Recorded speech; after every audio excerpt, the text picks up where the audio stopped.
whenever you're ready. Hello and welcome again to Nonprofit Fundamentals. I'm your host, Steven Hernandez. Thank you so much for visiting my channel. If you haven't watched episode 1 of my trilogy on fund development, I strongly encourage you to pause and check that out first. The way that this is set up is really to kind of build on one another. This is part 2 about budgets.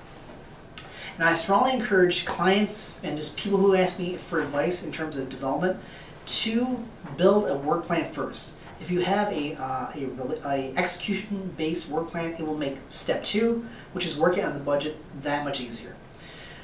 Your budget, and the takeaway from this video is your budget should make sense. Your budget should be based off your work plan. If you're doing a lot of traveling, that should be reflected in your budget. If you're doing a lot of meetings, that should be reflected in your budget. Believe me when I say I have literally sat in grant review committees as a reviewer myself from time to time, and I've seen other reviewers take your 30-some pages worth of wonderful, towering, fantastic narrative, set it aside, and look at the budget.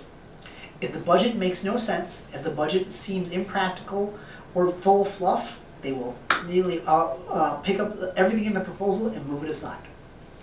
Your budget is the way you're making a proposal. You're basically making a business case for your project or your organization. It should be clear, it should make sense, it should be based on your plan.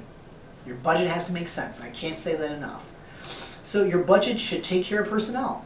Your budget, if this is an extension to your organization, this new program that you're proposing, how are you accounting for that in your personnel? If Sarah Jean is going to be doing more work, is she going to get a raise? Is it going to be offset by in-kind or matching funds from another grant? That has to be explained. If you're going to be adding some additional contractual work, is it actually in there? What's the value proposition for these contracts? All these things have to make sense, and it has to be based on your work plan. Your work plan should be the foundation for what you see right there, and it should be very clear to a funder.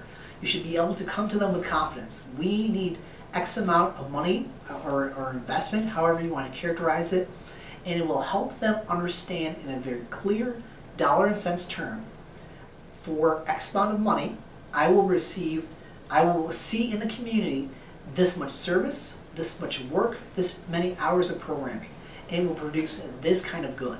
That should be very clear for them and very easy to understand. If you've written an execution-focused work plan, your budget should be easy to write and should be a very clear and practical roadmap for your program that a funder, a board member, or a other investor can follow. I hope that makes sense for anyone who's watching this video. If you would be interested in looking at some templates that I use from some national funders in terms of budgets, if you've never done it before, I would be happy to provide that to you. Just comment below or send me a direct message. As always, I hope this has been very helpful to you, and look for the third part of our trilogy next week, which is going to be about writing a narrative, and those 3 things together I think will really set you on a great path for development. Thank you so much again. Share, comment below if you enjoyed this video, and thank you so much for watching.